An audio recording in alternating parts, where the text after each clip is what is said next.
Assalamu алейкум құрметті жазылушылар, құрметті көрермендер. Бүгінгі видеомыз ірі қара малда кездесетін шұғыл характерді жұғымтал індет қарасан туралы болмақ. Қарасан қандай індет, ауру белгісі қалай, емдеп жазуға бола ма?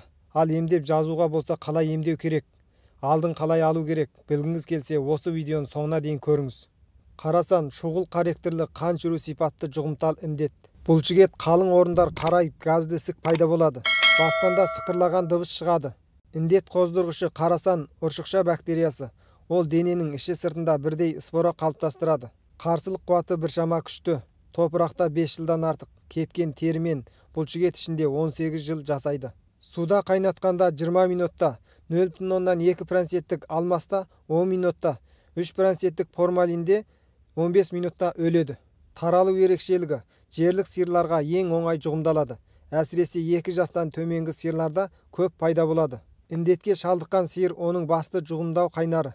Ісінген орын жарылған соң, бактерия оның ішіндегі тұнбалармен бірге сыртқа шығып, ортаны былғайды. Сау сиыр зор мөлшердегі қарасан ұршықша бактериясы сақталған топырақты жаласа, шөпті жесе, суды ішсе жұғымдалады. Бұл індет терінің жаралануы мен қан сорғыш насекомдардың шағуы арқылы да таралады. Таралуы белгілі өңірлік сипат алады. Қорада бағылатын сиырларда пайда болуының маусымдық қасиеті айқын болмайды. Дала жайылымдағы сиырларда жаз маусымында біршама мол пайда болады.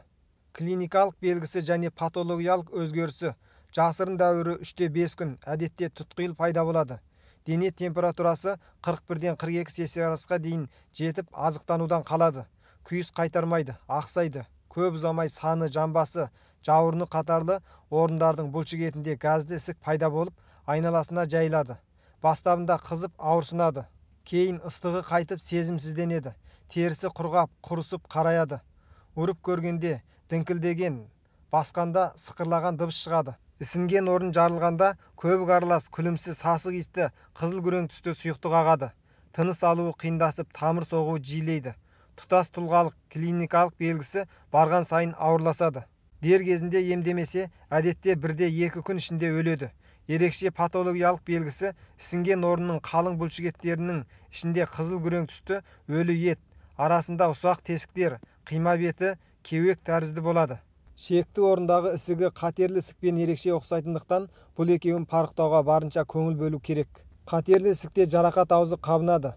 Қарасандағыдай кеуек тәрізді өлеттенген ерекше белгі болмайды.